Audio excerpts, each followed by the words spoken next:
สุขะเมื่อในวันที่6ค่ะเนาะเดือน4 2020ไม่กบไม่ก้นบังเจอสมัยใจกอบสั่งในย้ำในนอนาการอันยามมีลายอันเงินเข้าถงป้าอยู่ในกรมเขาอันตั้งโยกาคนนำเพราะว่าโควิด19ในมือเร็วในกำผ่าน Hutan panjang ผ่าแง่น้ำบันน้ำเมืองใต้ก็จำดีฮอดเดียวเนี่ยเขาคาในช่อง YouTube อินเลิฟไต้มานั่นคณะในช่อง YouTube ก็เลยหันเนี่ยในแคนต่อกดไลค์กดแชร์ส่งปันพี่น้องไต้เขาคาดีย้อนเฮ็ดคุณดับปันตั้งหู้พี่น้องไต้กูลองกูคือดีเฮ็ดลงกันร้อยใน YouTube จอยติดตามกดซับสไครป์ปันเมื่อในเดียวลูกสาวมาเอาตั้งหู้ปันอยู่8คอเตเลยเฮ็ดจึงหือพองเตเลยกัตเตอร์ใส่โยกาโควิด19ในคานอพร้อมด้วยคานอพบกับแชนแนลมิวนิคแฟมิลี่แล้วก็อินเลิฟไทยนะคะวันนี้เราจะมาแนะนำเป็นภาษาไทยใหญ่ละกัน หลักคนใต้ไรอยู่ค่ะ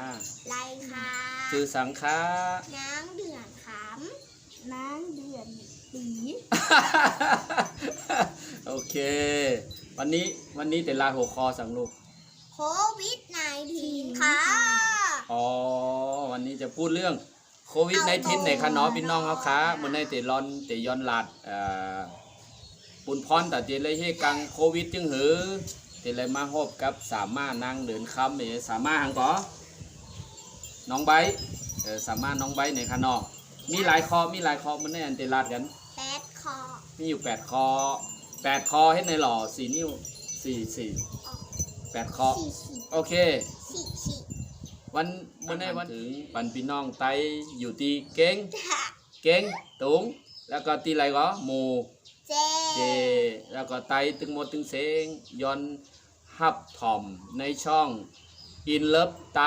แล้วก็ Family Munich Family Channel ในคะเนาะเขาติดลงไว้ปุตตะปันตั้งหู้พี่น้องไตโควิดอันวันนั้นมันเกิดขึ้นในกำผ่ามือเหลียวก้นก็เ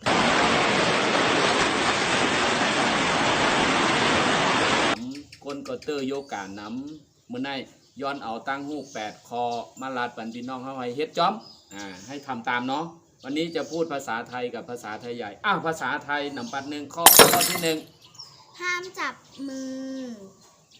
ที่หังปอหอบใส่กันที่ไหนบ่กะหันหน้ากัน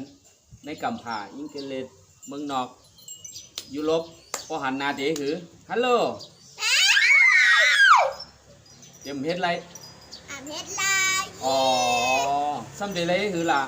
ต้องทำยังไงอะลูกต้องล้างแอลกอฮอล์แล้วก็ต้องรีบไปล้างมือนะคะหลังจากจับเสร็จไม่ควรจับใช่ไหมสรุปไม่ควรจับใช่ไหมค่ะเตเลยแกไขจึงหือเตเลยแกไขจึงหือเตเลยแกไขจึงหือเตเลยแกไขจึงหือต้องทำยังไงก็คือว่าถ้าเกิดเราจับมือไม่เหมาะไขเพราะหันหน้ากันเนี่ยเลยต้องตักกันต้องตักเฮ็ดไหนเฮ็ดเอาเนาะเฮ็ดยาวเตเลยให้คือค่ะไม่สูงค่ะพี่น้องไทยเราพี่น้องไทยเราสวัสดีค่ะนั่งเดินคำไม่สูงค่ะสวัสดีค่ะเราไปดูข้อที่2ก็เหมือนกับที่พูดไปเลยก็คือใช้การสวัสดีเท่านั้นนะคะเพราะว่าเราจะไม่มีการจับมือนะคะเพราะว่างดจับมือค่ะรัดความใจหน่อบันดีผู้หือมาจ้าล่ะอย่าไปยุบมือกันให้ต้องตากันโดยการไวในคานอไวสาไม่สูงค่ะนำปัด2เนาะนำปัด2ก็หันหน้ากันไหนก็ฮักกันไหนเด็กกอดกันข้อที่3หรือนำปัด3คานอนั่งเดินข้ามคานอเมื่อนายย้อนเอาตั้งหู้มาปันส่งปันพี่น้องไต้กุตีให้พ่อหมอเฮกังโควิด19ในคานอข้อนำปัด3มีอะไรคะล้างมือให้ถูกต้องล้างมือสุกมือเตเลยสุกมือ1 ปอกเตเลยสุกหมอก3 มินิเพราะสุกมือไหนมันเดี๋ยวหมอให้กังโยกะอะไรใจคานิดใจคาเนาะ3 มินิในคานอ1 ปอกเตเลยสุกใส่สแปรสุกอย่าไปสุกน้ำโยโย่ค่ะนะน้ำโยโย่เนี่ยหมอเอาอยู่ไร1สุกมือ3 มินิ2สุกตามให้ไหน เป็นไหนคะนะโอเค สวมใส่แมสเวลาออกไปจากบ้านค่ะ น้ำปัดสีค่ะพี่น้องไต้ นี่ค่ะแมส ใส่ที่หือ สวมใส่ ในลาดอันล็อกไล่ใส่มันด้วยค่ะลูกสีสอมไว้ทั้งนอกค่ะนะสีสอมไว้ทั้งนอกอย่าบอกว่ามันจะมีเล็กๆอยู่ที่ในคณะเป็นเล็กเราต้องได้ใส่เอาตั้งอันสีเผือกเอาสีเผือกมันไว้อันไหนครับ อันนี้นะคะก็จะบอกว่าอันนี้คือป้องกันมากเพราะว่ามันมีสองชั้นนะคือข้างในวิธีการใส่อันนี้นะคะก็เราจะบอกก่อนเลยนะก็อย่าง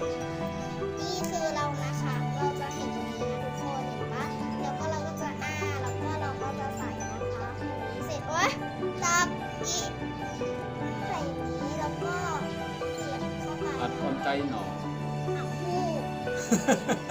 โอเคค่ะ ไอ้ไหนนี่ตั้งในเดี่ยมใจขนาดอันโอนเนี่ยมใจขนาดหรือเอาตั้งอันมันมีเล็กในขนาดอันตั้งมีเล็กเย่าก็เอาตั้งอันสีขาวเนี่ยใส่เข้าว่าตั้งนาเขาเอาตั้งสีสอมไว้ตั้งนอกที่ไหนที่ไหนคะอันนี้ใจเอานอก ใจยา ที่ไรใส่แมสอันวันนั้นค่ะเพราะออกกับตั้งนอกกับตีก้นอันนำนามาออกกับตั้งนอกเคลื่อนหน้าที่ไรมีไว้ห้างไว้ย้ำในที่เมืองไทยพอออกเมื่อยแล้วเลยใส่แมสที่ไหนคะนะเปิ้นเดไหมที่ไรใส่พอเย่แงบเนี่ยที่ไรใส่20,000ค่ะ20,000 บาทค่ะนะย้ำในมีเย่าที่เมืองไทยทางสตีกันค่ะนอก ค่ะทำความสะอาดบ้าน ก็คือเรา พี่น้องไต้เหรอ ต้องฆ่าเชื้อ พี่น้องไต้ว่าหือความไต้แต่ละว่าหือเพียวเฮิรน เพียวเฮิร์ดด้วยน้ำขำแมง น้ำ โค ยา วิด น้ำยาฆ่าแมงโควิดแต่ไรหาไว้ขนามจะมาเป็นเล็ดตอหน้าเป็นน้ำยาสังกเย่าค่ะเอามาสูกมาเป็นสเปรย์มาเป็นทางเอามาสูกเอามาเจ็ดเฮิรนเนาะเฮิรนเฮาไหนมันมีทางมีตังอันตีเฮานั่งไงเป็นห้องว่าตังนั่งไหนคะเนาะตีนั่งเฮาอองนั่งเฮาว่าตีจับกาตีเขาเฮิรนพักตูเฮิรนตีไรเอาน้ำยาอันคาแมงในมาสูบมาเฮ็ดให้มันมดเก่งใสๆอันนั้นอย่างไร ต่อไปนะคะข้อที่ 6 ไม่มีธุระห้ามไปโรงพยาบาลเด็ดขาดเพราะว่าโรงพยาบาลนะคะทำให้เราติดเชื้อได้นะคะ คนไต้ว่าหือห้องยา ห้องว่าห้องยา ห้องยา ป้อมมีอันโลเต้อันโอ้มันโลไรกาในอย่าไปเมื่อขนาดที่ห้องยากอบสั่งในที่ห้องยามันเดี๋ยวมีค อั น นตรายมาก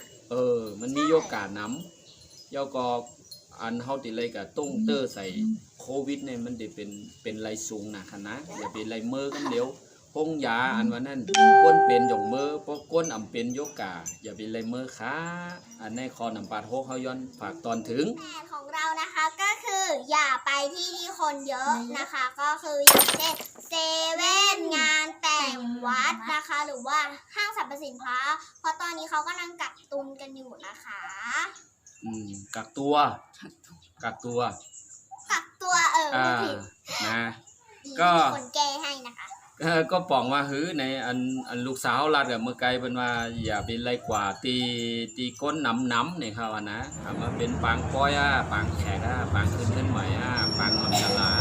ตีจ้องไหนจ้องอันวันนั้นที่วัดนั่นขนาดก็เวไรไหนเขาเต็มไรเมื่อคะนะก็เขาเมื่อไหนเขาเตะกับตุ้มเตอร์ใส่โควิดเนี่ยมันมี